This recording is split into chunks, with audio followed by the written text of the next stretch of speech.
आज का दिन आप कितना अहम मान रहे हैं? हिंदू पक्ष अपनी दलील दे चुका है और उन दलीलों पर मुस्लिम पक्ष आपत्ति जाहिर कर चुका है, लेकिन आज कितनी उम्मीद लगाकर बैठे हैं आप? देखिए, उम्मीद पे ही दुनिया कायम है और भारतीय संस्कृति में हम सब लोग सनातन पद्धति के में विश्वास ही रखते हैं। विश्वास में ही जब करते हैं तो परमात्मा अवश्य अवतरित होता है। साधनारत हैं, तपस्यारत हैं, हम लोग लगातार सोच रहे हैं, विचार कर रहे हैं, तलवार लेके नहीं खड़े हैं, लेकिन खामखा भी नहीं खड़े हैं।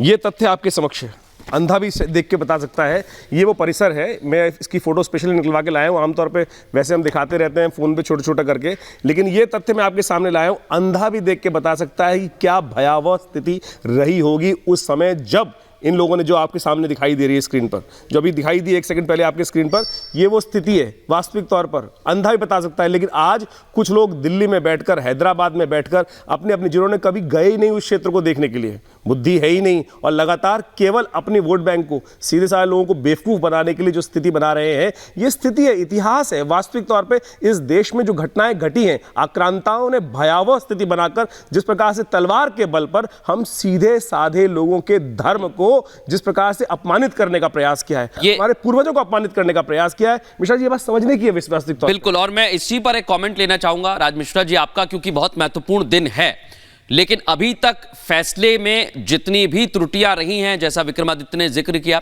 अभी आपको क्या लगता है, आपके पक्ष में कितनी उम्मीद है? आप देखिए, सबसे पहले तो जो सत्य है उसमें कोई और बिना उम्मीद की तो बात ही नहीं है ना। सच्चाई है। आप अगर श्री रामचरितमानस उठा करके देखेंगे, जहां पर स्पष्ट रूप से कहा गया है कि महामंत्र जो जपत महेशु काशी मुक्त हेतु उपदेशु, ठीक है, हमारे शास्त्र में काशी का स्पष्ट रूप से वर्णन आता है। शिव पुराण आप उठा करके देख लीजिए, रुद्र संहिता में बिल्कुल स्पष्ट ये शब्द कहा गया है, भगवान शिव के मुखारविंद से कहा गया है कि काशी मेरी बसाई हुई है और काशी मुझे सबसे प्रिय है। सबसे पहले आपने देखा होगा, आपको जरा रोक रहे हैं, जरा विष्णु शंकर जैन जी इस वक्त हमारे साथ इस पर जुड़ चुके हैं। अब वो किस तरह से देख रहे हैं, क्या उम्मीद कर रहे हैं, क्योंकि विष्णु शंकर जैन जी वो तमाम दलीलें, वो आप खुद वहां पर उस वक्त रहे, क्या आप देख रहे हैं नंदी का इंतजार आज खत्म होने वाला है? नंदी भगवान का इंतजार खत्म होने वाला है, और उसका मूल कारण यह है कि अगर कोई पक्ष ये कह रहा है कि जो इस तथाकथित मस्जिद की वेस्टर्न वॉल है वो चीख चीख के कह रही है कि हिंदू मंदिर का भग्नावशेष है, अगर कोई पक्ष ये कह रहा है कि जो 3 गुंबद है उसके नीचे हिंदू मंदिर का शिखर है, अगर कोई पक्ष ये कह रहा है कि जो सेंट्रल डोम है उसके नीचे आज भी हॉलो साउंड आ रही है और वहां पे आर्टिफिशियल वॉल्स, उसको बंद किया जाए, उसको देखा जाए, जो पिलर है उसकी जांच की जाए, जो व्यास जी का तहखाना है जहाँ पे हिंदू समाज के लोग पूजा करते आ रहे थे उसकी जांच की जाए, तो और औरंगजेब ने कोई प्लेन और बैरल लैंड पे जगह नहीं बनाई है, एक हिंदू मंदिर को कन्वर्ट करके उसको मस्जिद का रूप देने की कोशिश की गई है। तो मैं आपके चैनल के माध्यम से सवाल पूछना चाहता हूँ, ये कैसे डिसाइड होगा? क्या ये ओरल एविडेंस के आधार पे केस डिसाइड हो सकता है? सिर्फ एक ही उत्तर हो सकता है कि इसके लिए एक्सपर्ट ओपिनियन चाहिए। और मैं आपको बताना चाहता हूं कि इंडियन एविडेंस एक्ट के सेक्शन 45 में इसकी व्यवस्था है कि कोर्ट एक्सपर्ट ओपिनियन मंगा सकती है, और सीपीसी में ऑर्डर 26 रूल 10A में साइंटिफिक सर्वे का प्रोविजन है। और इसलिए मैंने एप्लीकेशन फाइल की थी डिस्ट्रिक्ट कोर्ट वाराणसी में 16 मई को, जिसमें हमने इस पूरे परिसर की ASI सर्वे की मांग की थी। और ये जो पूरी जांच होने वाली है, मैं आपके चैनल के माध्यम से क्लैरिफाई करना चाहता हूँ, वजू टैंक को छोड़ के बाकी पूरा परिसर जो इस बैरिकेडिंग के अंदर आता है उसके लिए ASI सर्वे की जांच मांग की है। जी, बिल्कुल विष्णु शंकर जैन जी, क्योंकि वो जो एरिया है, जो वजू खाना है, उसका मसला सुप्रीम कोर्ट में लंबित है। लेकिन अगर मैं गलत नहीं हूं तो सर जरा हमारे दर्शकों को भी ये समझाइए, कोर्ट कमीशन की रिपोर्ट भी बाकायदा आप लोगों की तरफ से रखी गई थी कोर्ट के सामने।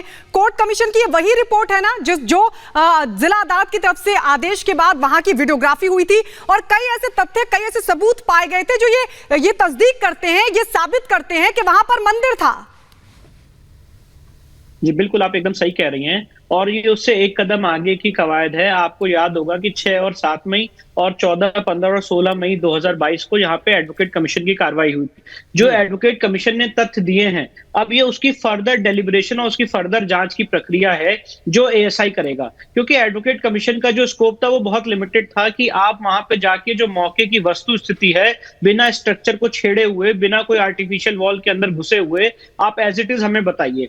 जो हमने रिपोर्ट सबमिट कर दी कोर्ट के सामने, अब इस समय उसके आगे की स्टेज आ रही है, जहां पे जो रिपोर्ट सबमिट की है एएसआई ने, और आपने बिल्कुल सही बात कही, जो एडवोकेट कमीशन ने रिपोर्ट सबमिट की है उस आधार पे एएसआई उसको फर्दर इन्वेस्टिगेट करेगा। और मौके पे जाके ऑन ग्राउंड मैंने 2 चीजें मांगी जो बहुत महत्वपूर्ण है, आपके चैनल के माध्यम से हाईलाइट करना चाहता हूं कि वेस्टर्न वॉल की जांच की जाए कि ये वेस्टर्न वॉल कितनी पुरानी है, और जो वेस्टर्न वॉल के पीछे खाली एरिया है वहां पे एक्सकेवेशन किया जाए, खुदाई की जाए। और हमारा ये क्लेम है, ये विष्णु जी आप बहुत महत्वपूर्ण बात बता रहे हैं। पश्चिमी दीवार का जो जिक्र आप कर रहे हैं, बहुत सारी चिन्ह वहां पर प्राप्त हुए हैं, लेकिन थोड़ा इंतजार और करना होगा क्योंकि फैसले की घड़ी आ गई है एएसआई सर्वे को लेकर। बहुत धन्यवाद आपका बातचीत के लिए, लेकिन छोटा सा ब्रेक ले रहे हैं। ब्रेक के बाद भी इस बड़ी खबर पर नजरें बनी हुई हैं, आप कहीं मत जाइएगा।